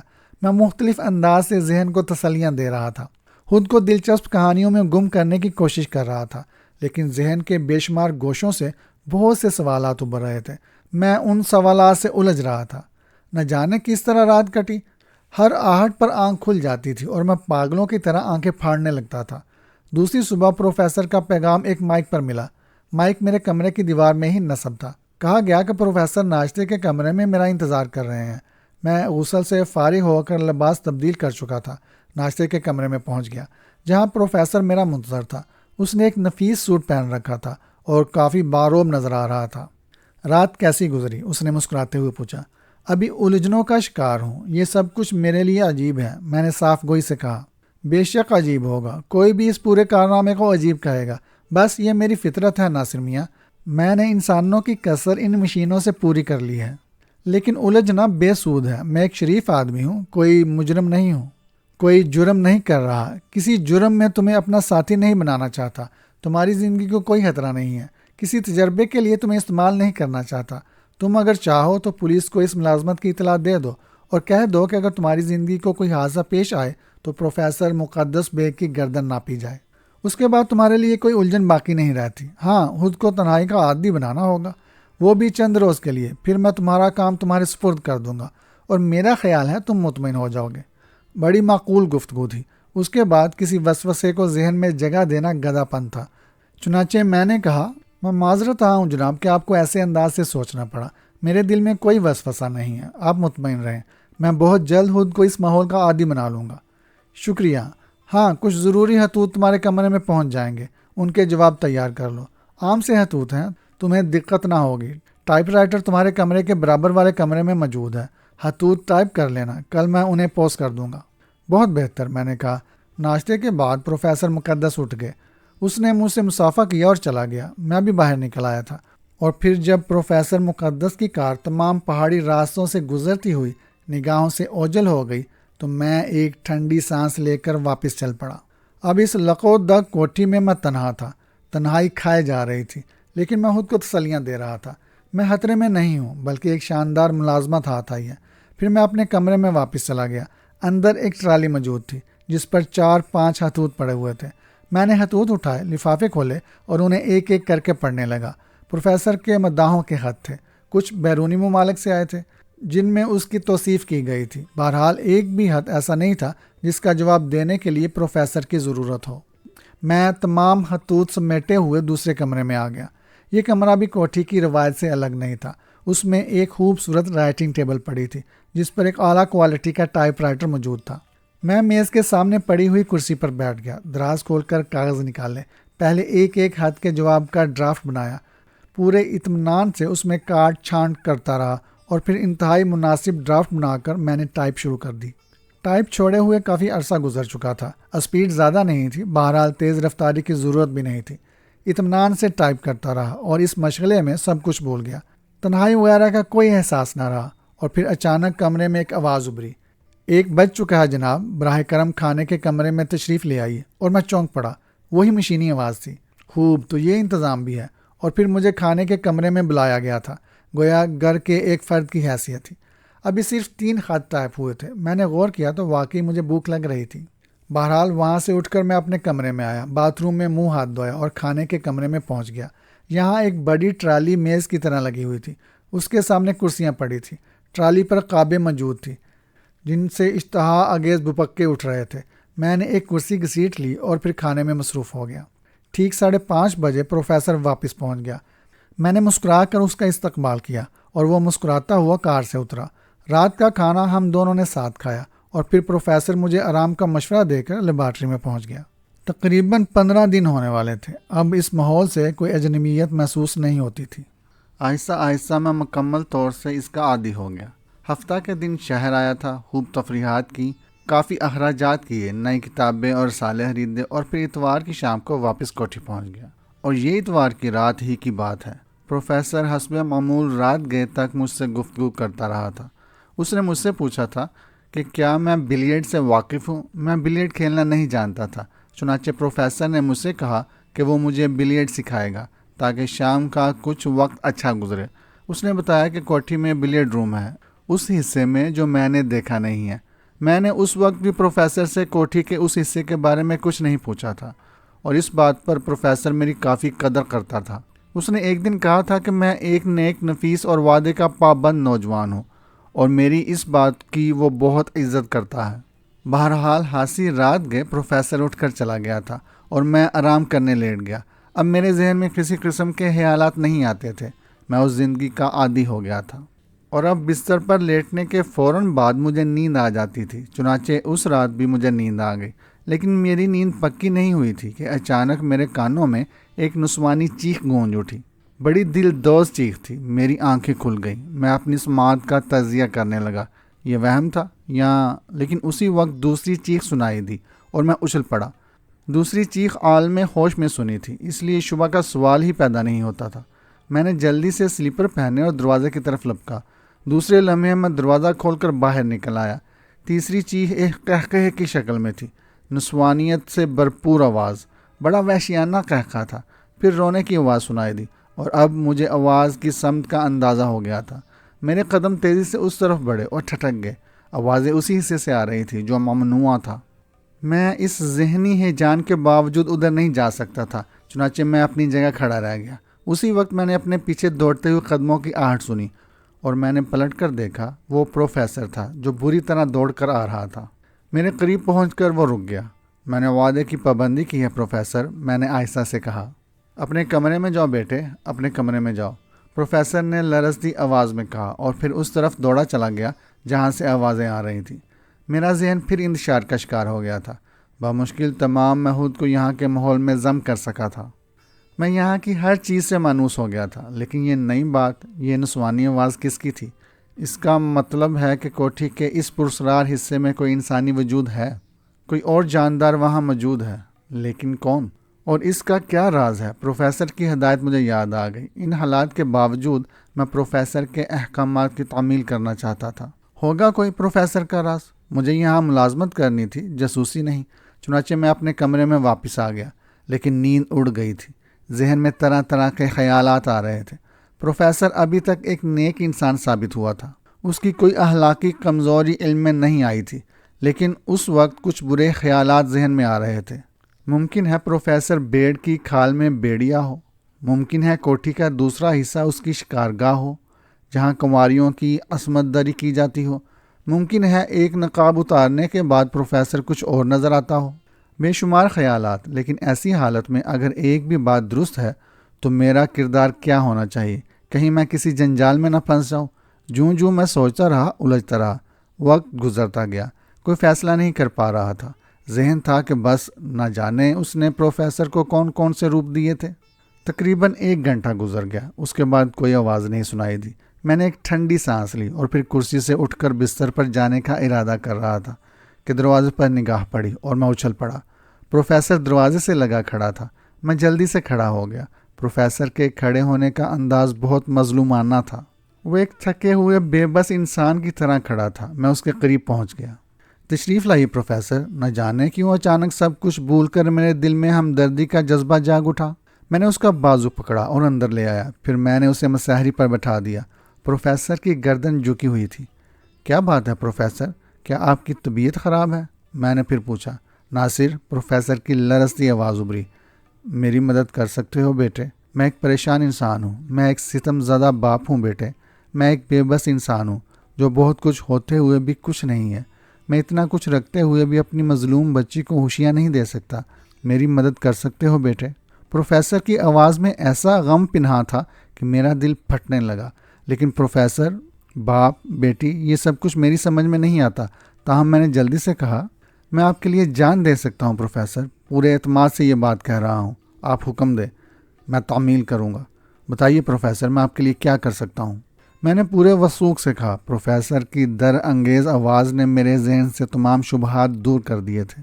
آؤ میرے ساتھ لیبارٹری چلو، وہاں بیٹھ کر گفتگو کریں گے، آؤ۔ پروفیسر اٹھ گیا اور میں اس کے ساتھ کمرے سے باہر نکل آیا۔ تھوڑی دیر کے بعد ہم لیبارٹری میں داخل ہو رہے تھے۔ پروفیسر مجھے لیے لیبارٹری کے ایک دور افتادہ حصے میں پہنچ گیا۔ یہ حصہ کوٹھی کے اس عقبی حصے سے ملحق تھا جہاں مجھے جانے کی اجازت نہیں تھی۔ بیٹھو میرے بچے، اس نے لرزتی ہوئی آواز میں کہا، اور خود بھی ایک کراہ کے ساتھ صوفے پر بیٹھ گیا۔ میں اس کے سامنے بیٹھا اس کی شکل دیکھ رہا تھا۔ تم نے چیخوں کی آواز سنی تھی؟ اس نے پوچھا۔ وہ میری بچی ہے، میری نوجوان بیٹی حریمہ۔ اس نے MA تک تعلیم حاصل کی ہے، خوش مزاج، خوش سخن اور محبت کرنے والی، لیکن میں نے اسے ایک روگ لگا دیا اور وہ سب کچھ کھو بیٹھی۔ اس کی ماں بچپن ہی میں مر گئی تھی بیٹے۔ میں نے اسے ماں بن کر پرورش کیا۔ بڑی حساس بچی تھی، اکثر میرے ساتھ لیبارٹری میں میرا ہاتھ بٹاتی تھی، صرف میرا دل رکھنے کے لیے، ورنہ اسے سائنس سے کوئی دلچسپی نہیں ہے۔ میں آج بھی خود کو اس معاملے میں بے گناہ تصور کرتا ہوں ناصر، کیونکہ جو کچھ ہوا اس میں میرے ارادے کو دخل نہیں تھا، سب کچھ اتفاقی طور سے ہو گیا، لیکن جو کچھ ہوا اس نے میرا سب کچھ لوٹ لیا۔ پروفیسر نے ایک ٹھنڈی سانس لی اور پھر بولا، میں نے یہ لیبارٹری دنیا کی عظیم ترین خلائی تجربے گاہوں کے مقابلے میں بنائی ہے۔ دنیا کو ابھی اس کی حقیقت معلوم نہیں ہے، ورنہ وہ اس طرف ضرور متوجہ ہو جاتی۔ میں کسی کو کچھ بتانا بھی نہیں چاہتا تھا، یہ میرا شوق ہے اور میں صرف اپنے شوق کو پورا کر رہا تھا۔ میں حالات سے کوئی ایسی چیزیں حاصل کرنا چاہتا تھا جسے دنیا کے سامنے پیش کر کے میں خود کو زندہ جاوید کر لوں۔ تم سامنے یہ چمکدار صندوق دیکھ رہے ہو، اس کا ڈھکنا کھولو تو اندر تمہیں تاروں کا ایک باریک جال نظر آئے گا۔ یہ دنیا کا بہترین ہلائی ریسیور ہے، میری برسوں کی محنت کا ثمر، لیکن اسے ایجاد کر کے میں نے اپنی بچی کا سکون کھو دیا۔ ہاں میرے بچے، اس ہلائی ریسیور کی تیاری میں نے نہ جانے کیا کچھ کیا ہے، اور جب پہلی بار میں نے ہلائی سگنل ریسیو کیے تو میری خوشیوں کا کوئی ٹھکانہ نہیں تھا۔ یوں سمجھ لو یہ ایک ہلائی جاسوس ہے، یہ کائنات کے حالی حصوں میں سرگرداں رہتا ہے، اور جب کسی اجنبی شے کو پاتا ہے تو اسے اپنے اندر کھینچ لیتا ہے۔ میرے پاس مختلف سیاروں کے گرد چکر لگاتے ہوئے شہاب ثاقب کے ٹکڑے، کائنات کے بے شمار اجنبی اجسام موجود ہیں، جن کی اگر میں نمائش کروں تو پوری دنیا انگش بد ندان رہ جائے۔ یہ تمام اجسام اس ریسیور نے وصول کیے ہیں۔ میں اور حریمہ یہاں موجود ہوتے تھے۔ حریمہ کو میری صرف اسی ایجاد سے لگاؤ تھا، اور جب میں مبعوث شعاؤں کا جال ہلا میں لگا کر شکار کی تلاش میں بیٹھتا تو حریمہ میرے پاس ضرور ہوتی۔ اور پھر ایک رات ریسیور کے انڈیکیٹر نے ہمیں اشارہ دیا تو ہم تیار ہو گئے۔ کوئی اجنبی شے تلاش کر لی گئی تھی، ہلا میں کشمکش ہو رہی تھی، جاسوس شعائیں اس شے کو جکڑ رہی تھی اور وہ اپنی حفاظت کر رہی تھی۔ ہم تعجب خیز نگاہوں سے ریسیور کو دیکھ رہے تھے۔ تب ریسیور میں سبز روشنی پھیل گئی، گویا ہماری جان باز شعاؤں نے بلا آخر شکار پر قابو حاصل کر لیا تھا، اور پھر شکار کا منتشر مادہ ریسیور میں جمع ہونے لگا۔ ایک ہیولا ان تاریک تاروں پر ابھرنے لگا۔ میں اور حریمہ دلچسپی سے اسے دیکھنے لگے۔ ہم ہر صورتحال کے لیے تیار تھے، لیکن جب اس ہیولے نے انسانی شکل اختیار کی تو ہم دنگ رہ گئے۔ ہاں، یہ ہلائی انسان تھا، کسی سیارے کا باشندہ، بالکل ہماری طرح، لیکن اس کا حسن بے مثال تھا۔ وہ ایک خوبصورت نوجوان تھا، بے ہوش تھا، اس کی آنکھیں بند تھیں اور وہ گہری گہری سانسیں لے رہا تھا۔ تھوڑی دیر میں وہ مکمل ہو گیا۔ حریمہ پر ایک عجیب کیفیت طاری تھی۔ وہ سحر زدہ نگاہوں سے اس برہنہ نوجوان کو دیکھ رہی تھی جو بے مثال مردانہ وجاہت رکھتا تھا۔ میری کیفیت بھی حریمہ سے مختلف نہیں تھی۔ یہ ہلا کا پہلا جاندار تھا جو ہمارا شکار ہوا تھا۔ بہرحال پھر میں ہوش میں آ گیا۔ میں نے جلدی سے ایک چادر اسی کے جسم پر ڈال دی، اور پھر میں نے کوشش کر کے اسے ریسیور سے نکال لیا۔ میں نے اسے صوفے پر لٹا دیا۔ حریمہ اس کے سرہانے کھڑی اب بھی اسے عجیب نگاہوں سے دیکھ رہی تھی۔ تقریباً آدھے گھنٹے کے بعد اس کی آنکھوں کے پپوٹوں میں حرکت ہوئی۔ اسے ہوش آ رہا تھا۔ ہم سنبھل گئے۔ ہم نے تیاریاں کر لیں اور اس کی حرکت کا جواب دینے کے لیے تیار ہو گئے۔ تب اس نے آنکھیں کھول دی، چمکدار حسین آنکھیں۔ پہلے وہ آنکھیں حریمہ کے چہرے پر جم گئیں۔ ان میں نہ جانے کیا کیفیت تھی، میں آج تک اس کیفیت کے لیے صحیح الفاظ نہیں تلاش کر سکا۔ پھر وہ میری طرف گھومی، پھر اس کے سرخ لب واہ ہوئے اور ان سے ایک نامانوس آواز نکلی، ایک انوکھی آواز جو اس سے قبل ہمارے کانوں نے نہیں سنی تھی۔ میں اس پر جھک گیا۔ میں نے اس کے سینے پر ہاتھ رکھ دیا اور اس نے وہی الفاظ پھر دہرائے، لیکن میں نہ سمجھنے والے انداز میں اسے دیکھتا رہا۔ تب اس نے حریمہ کی طرف دیکھا، اور ناصر، میں نے اس کی آنکھوں کا رنگ بدلتے دیکھا۔ اس کی آنکھوں کے ڈیلے گہرے نیلے ہو گئے، پتلیاں گہری سرخ ہو گئیں، اور پھر اس کی آنکھوں کی پتلیاں کسی چرہی کی طرح گھومنے لگی، انتہائی تیز رفتاری سے، اور سرخ کرنیں ان پتلیوں سے باہر پھوٹ پڑی۔ تب ہمیں احساس ہوا کہ وہ ہم سے مختلف ہے۔ ہاں، وہ ہم سے بہت مختلف تھا، کیونکہ وہ سکارا کا باشندہ تھا۔ یہ اس کے سیارے کا نام ہے۔ روشنیوں کی شعائیں ہماری آنکھوں سے ٹکرا رہی تھیں، اور ہمارے ذہن ان شعاؤں کے جال میں جکڑے جا رہے تھے۔ ہم نے اپنے ذہنوں کو آزاد کرانے کی لاکھ کوشش کی، لیکن ہم سحر سے آزاد نہ ہو سکے۔ ہم نے پورا ماحول فراموش کر دیا، صرف ایک سرخ احساس تھا، اور اس کے علاوہ کچھ نہیں تھا۔ پھر ان پتلیوں کی گردش رک گئی اور اس کی آنکھیں معمول پر آ گئی۔ اس کے ہونٹ مسکرائے اور وہی آواز پھر اس کے ہونٹوں سے نکلی، لیکن اب وہ آواز ہمارے لیے اجنبی نہیں تھی، ہم اسے سمجھ رہے تھے۔ اس نے پوچھا تھا، میں کہاں ہوں؟ تم ہمارے مہمان ہو، میں نے جواب دیا۔ یہ کون سی جگہ ہے؟ اس نے پوچھا۔ زمین، میں نے جواب دیا، اور وہ گردن ہلانے لگا۔ شاید سب سے یارا، اس نے کہا۔ ہاں، میں یہاں آ کر خوش ہوں، اس نے کہا۔ میری خواہش تھی کہ اس سیارے کو قریب سے دیکھوں۔ وہ اٹھ کر صوفے پر بیٹھ گیا۔ اس نے ہمارے لباس دیکھے اور پھر چادر اپنے جسم سے لپیٹ لی۔ وہ مسکرا رہا تھا، اور ناصر میاں، اس کی مسکراہٹ بہت دلکش تھی۔ وہ ہمارے ساتھ باہر نکل آیا۔ میں نے ایک خاص بات محسوس کی، ہم وہی سب کچھ کر رہے تھے جو اس کی خواہش تھی۔ ہم اس کے خیالات کے غلام تھے، اور پھر ہم مکمل طور سے اس کے غلام بن گئے۔ وہ ہمارا آقا تھا۔ وہ اس لیبارٹری، اس عمارت میں شہنشاہوں کی طرح رہتا۔ اس نے مجھ سے بہت سی معلومات حاصل کی، زمین کی بات، یہاں کے رہن سہن، آبادی، اصول، ہر موضوع پر مجھ سے بات کی، اور اپنی معلومات میں اضافہ کرتا رہا۔ وہ ہمارے آقا کی حیثیت رکھتا تھا۔ میرے محسوسات بدستور تھے، میں سوچتا تھا کہ میں اس کے احکامات سے سرتابی نہیں کر سکتا، لیکن اس کا سد باب کرنے پر قادر نہیں تھا۔ میں دفتر جاتا لیکن کسی سے اس کا تذکرہ نہیں کر سکتا تھا، کیونکہ یہ اس کا حکم تھا۔ وہ ہماری قسمتوں کا مالک بن گیا، نہ صرف میں بلکہ حریمہ بھی اس کی غلام تھی۔ ان دنوں وہ بے حد خوش نظر آتی تھی۔ پھر ایک شام دفتر سے واپسی پر میں نے باغ میں ان دونوں کو دیکھا۔ حریمہ اس کی آغوش میں سر رکھے لیٹی تھی اور وہ اس کے ہونٹوں کو چوم رہا تھا۔ اس منظر نے مجھے مبہوت کر دیا، لیکن میں کچھ نہیں کر سکتا تھا۔ میں بے بس تھا۔ میری آنکھوں میں شکایت تھی جسے اس نے محسوس کر لیا، اور پھر رات کو کھانے کی میز پر اس نے مجھ سے کہا، تم مجھ سے ناراض ہو پروفیسر؟ ہمارے ہاں بیٹیاں عزت سمجھی جاتی ہیں آرکس۔ اس نے مجھے اپنا نام یہی بتایا تھا۔ پر تمہارے یہاں افزائش نسل کیسے ہوتی ہے پروفیسر؟ اس نے پوچھا۔ قانونی طور پر ہم قانونی طور پر لڑکیوں کو کسی مرد کے حوالے کرتے ہیں، اور پھر وہ پوری زندگی کے لیے اس کی ہو جاتی ہیں۔ مجھے اس بارے میں تفصیل سے بتاؤ پروفیسر، اس نے کہا، اور میں اسے رسم شادی کے بارے میں بتانے لگا۔ وہ غور سے میری باتیں سن رہا تھا۔ پھر اس نے ایک گہری سانس لے کر کہا، پروفیسر کیا تم مجھے اپنا قیدی سمجھتے ہو؟ میں تمہارا مطلب نہیں سمجھا، میں نے کہا۔ میں یہاں آنے کے بعد تمہارا قیدی نہیں ہوں پروفیسر، کسی بھی وقت میں اپنے سیارے پر واپس لوٹ سکتا ہوں۔ یہ بات میرے بس میں ہے۔ میں یہاں آنے کے کچھ عرصہ کے بعد ہی واپس چلا جاتا، اور شاید تمہیں اس طرح یہاں بلانے کی سزا بھی دیتا جو میرے اختیار میں ہے، لیکن اس نے میرے پیروں میں زنجیریں ڈال دی ہیں۔ اس نے حریمہ کی طرف اشارہ کیا۔ میں اسے چاہنے لگا ہوں پروفیسر، ہم نے دل سے ایک دوسرے کو قبول کر لیا۔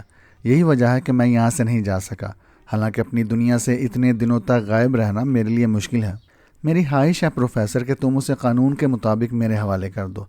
میں اسے لے جاؤں گا اور اپنی زندگی سے زیادہ عزیز رکھوں گا۔ میں سکتے میں رہ گیا۔ یہ کیسے ممکن تھا؟ یہ کیسے ہو سکتا تھا؟ میں جانتا تھا کہ میں اسے نہیں روک سکتا، لیکن حریمہ سے جدائی بھی میرے لیے سہانے روح تھی۔ میں نے اس کی منت سماجت کی، اس کے سامنے گڑ گڑایا، لیکن اس نے کہا، اس کے بغیر میں بھی زندہ نہیں رہ سکتا پروفیسر۔ میں انتظار کر لوں گا، میں کچھ عرصہ صبر کر لوں گا، لیکن ایک دن میں اسے ضرور لے جاؤں گا۔ مجھے واپسی کی اجازت دو پروفیسر۔ میں اپنی مملکت سے زیادہ دیر تک غیر حاضر نہیں رہ سکتا، لیکن میں واپس آؤں گا، بہت جلد واپس آؤں گا۔ ہمارے دلوں نے ایک دوسرے کو قبول کر لیا ہے، ہم ایک دوسرے سے جدا نہیں رہ سکتے۔ ہمارے درمیان دیوار نہ بنو۔ میں کل چلا جاؤں گا، اور پھر جب میں دوبارہ واپس آؤں گا پروفیسر، تو صرف اس لیے کہ تم اس وقت تک اسے میرے حوالے کرنے کے لیے خود کو تیار کر چکے ہوگے۔ غور کرنے کے لیے کافی وقت میں تمہیں دے رہا ہوں۔ اور وہ کھانے کی میز سے اٹھ گیا۔ اس رات حریمہ پوری رات اس کی آغوش میں لیٹی رہی، روتی رہی، سسکتی رہی۔ وہ اسے کہہ رہی تھی کہ وہ اسے چھوڑ کر نہ جائے، وہ اسے ساتھ لے چلے، لیکن اس نے کہا تھا کہ اسے انتظار کرنا پڑے گا۔ حریمہ اس کے سیارے میں اس طرح زندہ نہ رہ سکے گی، اسے کچھ انتظامات بھی کرنے ہیں۔ مکمل انتظامات کے بعد وہ واپس آئے گا اور اسے لے جائے گا۔ اور پھر دوسرے دن وہ حریمہ کا ہاتھ پکڑے ہوئے میرے ساتھ اسی ریسیور تک آیا۔ اس نے حریمہ کو بوسہ دیا اور ریسیور کے صندوق میں لیٹ گیا۔ ریسیور کام نہیں کر رہا تھا، میں ساکت کھڑا تھا، لیکن اس کا جسم آہستہ آہستہ تحلیل ہو رہا تھا، اور پھر وہ ہماری نگاہوں سے غائب ہو گیا۔ اس کے غائب ہوتے ہی ہمارے ذہن اس کی ذہنی گرفت سے آزاد ہو گئے۔ حریمہ نے شرمندہ نگاہوں سے مجھے دیکھا اور وہ اپنے کمرے میں بھاگ گئی۔ 2 روز تک وہ میرے سامنے نہیں آئی۔ اس نے اپنے کمرے کا دروازہ بند کر رکھا تھا۔ وجہ یہ تھی کہ ہمیں اس کی موجودگی میں پیش آنے والے واقعات کا پورا احساس تھا۔ یہی کیفیت حریمہ کی ہوگی، لیکن اس وقت وہ کچھ نہیں کر سکتی تھی۔ نہ چاہتے ہوئے بھی وہ اس کی خواہشات کی غلام تھی، اور اسے اس سے تعاون کرنا پڑتا تھا۔ بمشکل میں نے اسے سمجھایا بجھایا، اور 2 دن کے بعد جب وہ میرے سامنے آئی تو ناصر میاں، میں نے اس کے چہرے پر عجیب سے تاثرات دیکھے۔ ان تاثرات میں صرف شرمندگی نہیں تھی، اور بھی بہت کچھ تھا جسے میں خاموشی سے سمجھنے کی کوشش کرتا رہا۔ ایک باپ ہونے کے ناطے سے میں اس سے ان تاثرات کے بارے میں نہیں پوچھ سکتا تھا، لیکن ایک جہان دیدہ انسان کی حیثیت سے میں نے ان کے بارے میں اندازہ لگایا اور کام کر رہ گیا۔ ہاں میرے بچے، حریمہ حلا کے مہمان سے محبت کرنے لگی تھی، وہ اسے چاہنے لگی تھی، لیکن ابتدا میں وہ ضبط کرتی رہی۔ میں اس کے دل کے حال سے واقف ہو گیا تھا، میں بھی پریشان تھا، لیکن میں نے اس سے اس موضوع پر کبھی گفتگو نہیں کی۔ میں سوچ رہا تھا کہ کچھ وقت کے بعد وہ اسے بلا دے گی، لیکن ناصر میاں، حریمہ کا مرض ہوا پا رہا تھا۔ جو وقت گزرتا جا رہا تھا اس کی وحشت میں اضافہ ہوتا جا رہا تھا۔ پھر ایک رات میں نے اسے اس ریسیور کے پاس بیٹھے زاروں قطار روتے دیکھا۔ وہ اس پر سر رکھے رو رہی تھی، اور میں خاص باہتا ہو گیا۔ مجھے نزاکت کا مکمل احساس اسی روز ہوا، اور میں نے حریمہ کے درد سے واقفیت کا اظہار کر دیا۔ میں نے اسے دلاسے دیے، اس کے بارے میں نشیب و فراز سمجھایا، لیکن حریمہ اب سمجھنے کی منزل سے گزر چکی تھی۔ وہ دیوانگی کی حد تک اسے چاہنے لگی تھی۔ اس کی زبان کھل گئی۔ اس نے دل کا درد میرے سامنے رکھ دیا، لیکن اب میں بے بس تھا۔ میں نے ہزاروں بار حلا میں اس سے رابطہ قائم کرنے کی کوشش کی، لیکن بے سود۔ میں کامیاب نہ ہو سکا اور پھر حریمہ کی محرومی نے اس کا دماغی توازن چھین لیا۔ وہ چیخیں مارنے لگی، اسے آوازیں دینے لگی۔ میرے پاس اس کے درد کا علاج نہیں ہے، میں بے بس ہوں۔ کوٹھی کے اس حصے میں میری بچی ہے ناصر، میں نے اس لیے تمہیں اس طرف جانے سے منع کیا تھا۔ اب بھی ہر رات حریمہ اس دروازے سے اندر آتی ہے، گھنٹوں اس خالی صندوق کے پاس بیٹھی رہتی ہے اور پھر اداس دل لیے، ویران چہرہ لیے واپس چلی جاتی ہے۔ میری سائنسی کاوشیں میرے لیے عذاب بن چکی ہیں۔ میں اپنی تمام صلاحیتوں کو بیکار شے سمجھتا ہوں کیونکہ میں اپنی بیٹی کو سکون نہیں دے سکا۔ پروفیسر کے گالوں پر آنسو لڑک رہے تھے اور میرے دل پر ایک عجیب سی کیفیت طاری تھی۔ میں اس انوکھی کہانی پر غور کر رہا تھا۔ میں پروفیسر کے لیے افسردہ تھا۔ چیخوں کا راز میری سمجھ میں آ گیا تھا۔ مظلوم اور پریشان حال پروفیسر کے لیے میرا دل تڑپ رہا تھا۔ میں اسے خاموش بھی نہ کر سکا۔ تب میں نے خلوص دل سے کہا، کاش میں ہی آپ کے کسی کام آ سکتا پروفیسر۔ اور میرے ان الفاظ پر پروفیسر عجیب سی نگاہوں سے مجھے دیکھنے لگا۔ اگر میرے غم نے تمہیں متاثر کیا ہے میرے بچے، اگر تم بوڑھے اور بے بس باپ کی تکلیف کو محسوس کرتے ہو اور اگر میرے لیے کچھ کرنا چاہتے ہو تو میں تم سے پردرد درخواست کروں گا، للہ میری بچی کی زندگی بچا لو۔ پروفیسر روتے ہوئے بولا اور میں چونک پڑا۔ میں جان دے سکتا ہوں پروفیسر، مجھے بتاؤ میں کیا کروں؟ میں بھی اس دنیا میں تنہا ہوں۔ اگر میری بیکار زندگی تمہارے کام آ جائے تو میں سمجھوں گا کہ میرا کوئی مصرف نکل آیا۔ میں نے جذباتی انداز میں کہا، ناصر میرے بچے، مجھے احساس نہ تھا کہ تم اس قدر عظیم ہو۔ مجھے گمان بھی نہیں تھا کہ میری پہلی کاوش ہی کامیاب رہے گی۔ تم جیسے نوجوان کا مل جانا میری خوش قسمتی کی علامت ہے۔ ہاں میرے بیٹے، تمہارے پاس حریمہ کے درد کا درما موجود ہے۔ اگر تم میری مدد کرنے پر تیار ہو تو پہلے یہ بتاؤ، کیا تم حریمہ سے شادی کرنا پسند کرو گے؟ میں وہ سب کچھ پسند کروں گا پروفیسر جس سے آپ کی مشکل حل ہو جائے۔ میرے بیٹے، میرے لختے جگر، تب میری رائے سنو۔ میں تمہارے چہرے پر اپنی یادداشت کے سہارے آرکس کا میک اپ کر دیتا ہوں۔ میں تمہیں ہو بہو اس جیسا بنا دوں گا۔ تب کل رات تم اس صندوق میں لیٹ جانا اور جب حریمہ تمہیں پائے گی تو اس کی خوشی کا ٹھکانہ نہیں رہے گا۔ تم اس سے اظہار محبت کرو گے، اسے پہلی ملاقاتوں کا حوالہ دو گے اور پھر میں تمہاری شادی اس سے کر دوں گا۔ تم اس سے کہنا کہ تم اس کے لیے اپنی قلم روح چھوڑ کر، اپنا سہارا چھوڑ کر یہاں آ گئے ہو، بوڑھے سائنسدان نے کہا، اور میں اس کی تجویز پر غور کرنے لگا۔ میں نے اس لڑکی کو دیکھا بھی نہیں تھا، نہ جانے کیسی شکل و صورت ہے، نہ جانے کیسا مزاج ہے، نہ جانے اس سے شادی کر کے میری زندگی کس طرح گزرے۔ لیکن اس کی ضرورت کیا تھی؟ میں تو ایک ہمدرد انسان، ایک پریشان حال غمزدہ باپ کی مدد کا ارادہ رکھتا تھا۔ وہ کیسی بھی ہو، میں بوڑھے کی مدد کروں گا۔ چنانچہ میں نے اس سے اظہار آمادگی کر دیا اور بوڑھے کا چہرہ خوشی سے چمکنے لگا۔ کل ہی میرے بچے، میری حریمہ پر یہ مشکل وقت جس قدر آسان ہو جائے، اس نے خوشی سے لرزتے ہوئے لہجہ میں کہا اور میں نے گردن ہلا دی۔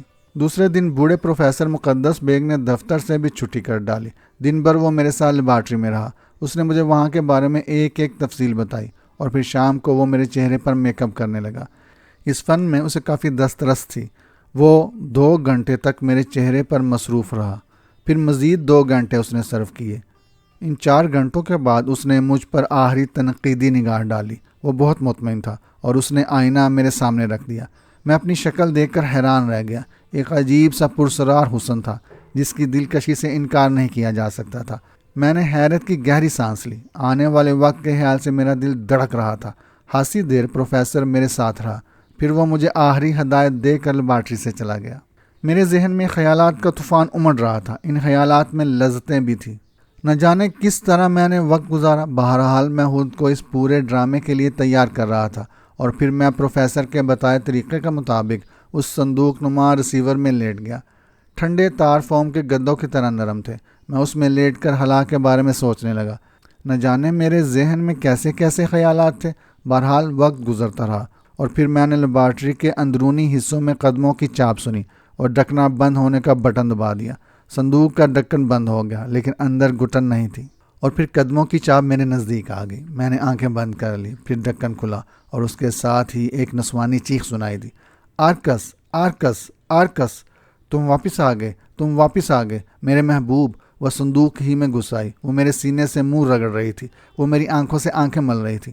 جاگو میرے محبوب، جاگو میرے آقا، تم آ ہی گئے، تم آ ہی گئے آرکس۔ میں اس کی آواز سن رہا تھا۔ بے شک وہ دیوانی تھی، وہ پاگلوں کی طرح اسے چاہتی تھی۔ تب میں نے آہستہ آہستہ آنکھیں کھول کر اس کا چہرہ دیکھا۔ میرے دل میں ایک ہوک سی اٹھی اور پھر وہ ہوک مسرت میں تبدیل ہو گئی۔ بے حد حسین چہرہ تھا، نایاب نقش و نگار تھے، پتلے پتلے دلکش نقوش، خشک ہونٹ، بکھرے بال، پیاسی آنکھیں جن میں اس وقت خوشی و مسرت کی قندیلیں جگمگا رہی تھیں۔ میں اپنی قسمت پر نازا ہو گیا۔ مجھے احساس ہوا کہ میں ایک دم سے محبت کرنے لگا ہوں۔ تب میرے دونوں ہاتھ آگے بڑھے اور میں نے اسے آغوش میں بینچ لیا۔ میں تمہارا انتظار کر رہی تھی میری روح، دیکھو تمہارے انتظار نے میرا کیا حال کر دیا۔ ایک ایک پل میں نے کانٹوں پر گزارا ہے، اگر تم نہ آتے تو میں مر جاتی آرکس۔ میں نے تم سے وعدہ کیا تھا میری زندگی میں واپس کیوں نہ آتا، دیکھ لو میں آ گیا ہوں کبھی نہ جانے کے لیے، میں نے کہا، اور اس نے اپنی کمزور باہوں میں مجھے بینچ لیا۔ پھر میں اسے لے کر صندوق سے نکل آیا۔ وہ پاگلوں کی طرح مجھ سے لپٹی ہوئی تھی اور میرے جسم میں سما جانا چاہتی تھی۔ میں اس کے جذبات کی پذیرائی کر رہا تھا۔ میرے دل نے اسے قبول کر لیا تھا، کوئی آڑ نہیں تھی، کوئی گناہ نہیں تھا، پروفیسر نے خود اس کی اجازت دی تھی، چنانچہ میں نے کوئی تکلف نہیں کیا۔ میں نے اسے آغوش میں بینچ لیا، اس نے اپنے ہونٹ میرے ہونٹوں سے پیوست کر دیے۔ وہ جوش محبت میں پاگل ہو گئی تھی، اور پھر جذبات کا طوفان تھما تو میں اسے لیے ہوئے باہر نکل آیا۔ میں نے رہائشی عمارت تک کا راستہ طے کیا اور اپنے کمرے میں آ گیا۔ وہ مسرت سے بے خود تھی۔ میرے کمرے میں داخل ہو کر وہ پھر مجھ سے لپٹ گئی اور میں اسے مسحری پر لے آیا۔ وہ میرے سینے میں گھس کر لیٹ گئی اور پھر اس نے ہجر کی راتوں کے قصے سنائے، رو رو کر اپنی دیوانگی کی داستان سنائی، اور میں آرزو کرنے لگا کہ کاش میں وہی ہوتا جو وہ سمجھ رہی ہے۔ اس کی دیوانگی دور ہو گئی تھی اور ایک دن بالکل دور ہو جائے گی۔ اس کے بعد میں نقلی چہرے میں زندگی بھر تو نہیں رہ سکوں گا، پھر کیا ہوگا؟ لیکن میں نے فیصلہ کر لیا کہ میں اپنی محبت سے اسے جیت لوں گا۔ میں اس کے لیے دن رات ایک کر دوں گا، اسے خود سے محبت کرنے پر مجبور کر دوں گا۔ اب تو قانونی طور پر بھی وہ میری ہو جائے گی، اور اس کے حصول کے تصور سے میرے دل میں مسرت کی انگڑائیاں ٹوٹنے لگیں۔ رات کے آخری پہر وہ میرے سینے میں منہ چھپا کر سو گئی۔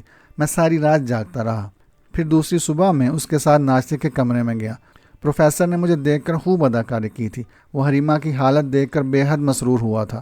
اس نے مجھے اپنی دنیا میں خوش آمدید کہا تھا، اور پھر اس نے کہا کہ وہ بہت جلد ہم دونوں کو ایک کر دے گا۔ وہ مجھے حریمہ کا خیال رکھنے کا اشارہ کر کے دفتر چلا گیا، اور میں حریمہ کی آغوش کی زینت بنا رہا۔ وہ اپنی تمام تر محبت لٹا رہی تھی۔ اس نے خود کو مکمل طور پر میرے سپرد کر دیا تھا۔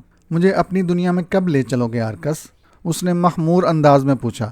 اب میں تمہاری دنیا میں آ گیا ہوں میری روح، اب میں تم سے جدا نہ ہوں گا، میں نے اسے لپٹاتے ہوئے کہا۔ آرکس، بعض اوقات مجھے گمان ہوتا تھا کہ تم کبھی نہ آؤگے۔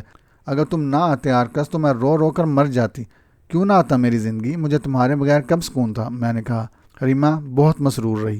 وہ ایک لمحے کے لیے بھی مجھ سے جدا نہ ہوئی۔ شام کو پروفیسر آ گیا۔ وہ بہت خوش تھا۔ رات گئے تک ہم گفتگو کرتے رہے، پھر حریمہ کو لے کر اپنی خوابگاہ کی طرف بڑھ گیا۔ پروفیسر کو کوئی اعتراض نہیں تھا، اسے بیٹی کی خوشیاں عزیز تھیں۔ اسے میرے اوپر بھی اعتماد تھا، اور در حقیقت میں نے اس کے اعتماد کو ٹھیس نہیں پہنچائی۔ حالانکہ حریمہ کی قربت، اس کی خود سپردگی مجھے خود سے بیگانہ کیے دے رہی تھی، لیکن میں یہ بھی سوچ رہا تھا کہ میں صرف تماشا نہیں ہوں، یہ میرا گھر ہی ہے۔ اسے اسی وقت حاصل کروں گا جب اسے میرے سپرد کر دیا جائے گا۔ دوسری صبح اس وقت جب حریمہ باتھ روم میں تھی، پروفیسر میرے پاس آیا۔ اس نے سرگوشی کے انداز میں کہا، ناصر بیٹے، میں چاہتا ہوں کہ آج میں انتظامات مکمل کر لوں۔ کل تم دونوں کو مذہبی طور پر یکجا کر دیا جائے، اور میں اس فرض سے سب دوش ہونا چاہتا ہوں۔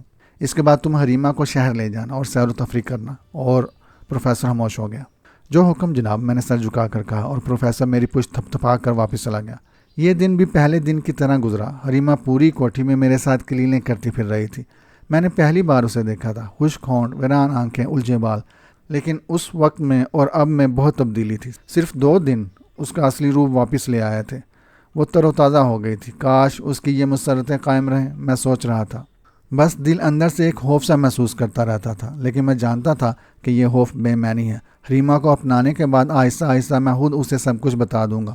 اس روز کے انکشاف سے قبل میں اپنی بے پناہ محبت سے رام کر لوں گا، تاکہ جب اس پر اصلیت کا انکشاف ہو تو وہ مجھ سے متنفر نہ ہو، بلکہ میری محبت اس کے دل میں جاں گزیں ہو۔ شام ہو گئی۔ پروفیسر حسب معمول خوش و خرم واپس آیا۔ اس نے اشاروں کنائے میں مجھے بتایا کہ اس نے انتظامات کر لیے ہیں۔ کل کا دن میرے لیے مسرتوں کا دن ہوگا، اور میں خوشی سے سرشار ہو گیا۔ ہم رات گئے تک پروفیسر کے ساتھ رہے، کھانا وغیرہ کھایا اور پھر باتیں کرتے رہے۔ پھر جب حریمہ کو جمائیاں آنے لگیں تو میں اسے لیے ہوئے اٹھ گیا۔ پروفیسر حسب معمول اپنی لیبارٹری کی طرف چل پڑا تھا۔ ہم اپنی خوابگاہ میں آ گئے۔ حریمہ نے میرے سامنے ہی لباس تبدیل کیا اور پھر میری مسحری پر آ گئی۔ میں نے اسے اپنی گوش میں بینچتے ہوئے کہا، صرف ایک اور رات حریمہ، کل کی رات ہماری مسرتوں کی رات ہوگی۔ کل کیا ہوگا آرکس؟ اس نے مصیبت سے پوچھا۔ کل تم قانون کے مطابق میری ہو جاؤ گی، اور کل رات حریمہ، کل رات میں خلوص دل سے تمہیں دنیا کی مسرتوں سے ہمکنار کراؤں گا، کل تمہارا انگ انگ میری ملکیت ہوگا، کل تم میری ہوگی، صرف میری، میں نے اسے آغوش میں بھینچتے ہوئے کہا۔ میں تو آج بھی تمہاری ہوں آرکس، میں تو ہمیشہ سے تمہاری تھی، وہ میری ٹھوڑی اور گردن چومتے ہوئے بولی، اور میں نے اسے مسرت سے بھینچ لیا۔ میں نے گمان میں بھی نہیں تھا کہ یہ ملازمت میری پوری زندگی کی کلفتوں کا بدل ہے، مجھے یہ نعمتیں ملنے والی ہیں۔ حریمہ جیسی شریک حیات، پروفیسر صاحب جیسا مشفق باپ، یہ سب کچھ میرے لیے بہت زیادہ تھا۔ حریمہ میری آغوش میں سو گئی، لیکن خوشی کے مارے میری آنکھوں میں نیند نہ آئی۔ میں اسے دیکھتا رہا، جاگتا رہا، سوچتا رہا، اور پھر دروازے پر قدموں کی چاپ سن کر میں چونک پڑا۔ دروازہ کھلا اور پروفیسر کی شکل نظر آئی۔ میں چونک پڑا، بستر سے اتر آیا اور پروفیسر کو اشارہ کر کے اس کے قریب پہنچ گیا۔ ہم دونوں کمرے سے باہر نکل آئے۔ نہ جانے کیوں میں نے پروفیسر کے چہرے پر پتھر کی سی سختی محسوس کی۔ اس کا چہرہ سپاٹ تھا، آنکھیں بے جان تھیں۔ میں حیرت سے اسے دیکھنے لگا، تب اس کی آواز ابھری، میرے ساتھ آؤ، اور وہ واپسی کے لیے مڑ گیا۔ میں پریشان ہو کر اس کے پیچھے پیچھے چل پڑا۔ کیا بات ہے پروفیسر؟ میں نے اس سے پوچھا، لیکن پروفیسر نے میری بات کا کوئی جواب نہیں دیا۔ وہ خاموشی سے آگے بڑھتا رہا، اس کا رخ لیبارٹری کی طرف تھا۔ نہ جانے کیوں مجھے جسم میں سنسنی سی محسوس ہونے لگی۔ کون سی ایسی بات ہوگی جس نے پروفیسر کا رویہ بدل دیا؟ رات کو جب میں اس کے پاس سے اٹھا تھا تب تو وہ ایسی کوئی بات نہیں تھی۔ پریشان خیالات میں الجھا ہوا میں پروفیسر کے ساتھ لیبارٹری میں داخل ہو گیا۔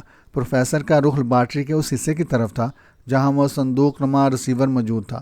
وہ اس کمرے میں داخل ہو گیا۔ کمرے میں حسب معمول مدھم روشنی پھیلی ہوئی تھی۔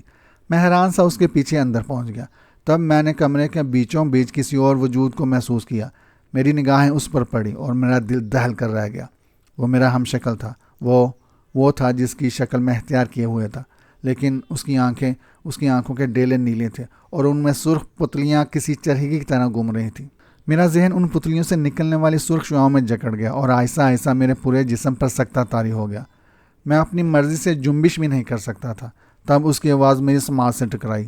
دھوکہ دہی کا یہ کھیل تمہیں پسند ہے نوجوان؟ بتاؤ تم اس کھیل میں کہاں تک پہنچے؟ جواب دو۔ میرے نہ چاہنے کے باوجود میری زبان سے نکلا، میں انسانیت اور شرافت کی حدود میں رہا ہوں۔ مجھے اپنی زبان کی بغاوت پر خود حیرت تھی، جو اس وقت میری مرضی کی تابع نہیں تھی۔ یہی بات تمہاری زندگی کی ضمانت ہے۔ اگر تم میری امانت لوٹ چکے ہوتے تو میں تمہیں زندہ نہ چھوڑتا، اور تمہیں میں اس لیے کچھ نہیں کہہ سکتا پروفیسر کہ تم اس سے متعلق ہو جسے میں دل و جان سے چاہتا ہوں۔ جاؤ اسے یہاں لے آؤ۔ اور پروفیسر کسی مشین کی طرح گم گیا۔ اس کے قدم دروازے کی طرف اٹھے اور وہ باہر نکل گیا۔ پروفیسر کی زبان بتا چکی ہے کہ اس نے تمہیں اس کھیل کے لیے تیار کیا تھا، تمہاری کوشش یا مرضی اس میں شامل نہیں تھی۔ سنو، وہ میری زندگی ہے اور زندگیاں اس طرح دوسرے کے سپرد نہیں کی جا سکتی۔ تم کہیں اور سکون دل تلاش کر لینا، ہم ایک دوسرے کے لیے لازم و ملزوم ہیں۔ وہ میرے بغیر نہیں رہ سکتی۔ یہ نقلی چہرہ اتار دو تاکہ وہ ذہنی کشمکش میں نہ گرفتار ہو۔ اور میرے ہاتھ اٹھے، انہوں نے میرے چہرے سے میک اپ کا خول اتار دیا۔ میں اصلی شکل میں آ گیا۔ سب کچھ مشینی انداز میں ہو رہا تھا۔ میرے ذہن و جسم پر اس کا قبضہ تھا، میں اس کے خلاف سوچ بھی نہیں سکتا تھا۔ تب دروازے پر قدموں کی آہٹ سنائی دی۔ پروفیسر حریمہ کے ساتھ واپس آ گیا۔ وہ خاموش تھا۔ حریمہ کی آنکھیں نیند کی وجہ سے سرخ ہو رہی تھیں۔ اس نے اجنبی نگاہوں سے مجھے دیکھا اور پھر محبت بری نگاہوں سے آرکس کو۔ دوسرے لمحے وہ اس کے قریب پہنچ گئی۔ اسے کوئی احساس نہ ہوا تھا۔ آرکس نے دیوانہ وار اسے لپٹا لیا۔ اس نے حریمہ کے ہونٹ، گردن، آنکھیں اور رخساروں کے بے شمار بوسے لے ڈالے، اور پھر اس نے ہم دونوں کی طرف دیکھا جو بت کی طرح ساکت کھڑے تھے۔ اچھا پروفیسر، رخصت۔ اچھا میرے دوست۔ اس نے ہماری طرف ہاتھ لہرایا اور پھر وہ اسی صندوق نما ریسیور کی طرف بڑھ گیا۔ ریسیور میں لیٹ کر حریمہ کو اس نے اپنے ساتھ لٹا لیا تھا، اور پھر ایک پرسرار سی گونج ابھری اور دونوں کے جسم تحلیل ہونے لگے۔ چند منٹ کے بعد صندوق خالی تھا۔ میں اب پتھریلی نگاہوں سے خالی صندوق کو دیکھ رہا تھا۔ دفعتاً میرے کانوں میں پروفیسر کی چیخ ابھری، حریمہ، میری بچی، میری بچی، اور پھر اس کا جسم لہرا کر زمین پر آ رہا۔ میری ویران نگاہیں اب بھی خالی صندوق کو گھور رہی تھیں۔ یہ کہانی آپ کو کیسی لگی؟ کہانی پسند آئے تو لائک ضرور کیجیے گا۔ ہمارے چینل کو سبسکرائب کر دیں اور بیل آئیکن کے بٹن پہ کلک کر دیں تاکہ آپ کو ہماری آنے والی کہانیوں کا نوٹیفیکیشن موصول ہو سکے۔ شکریہ۔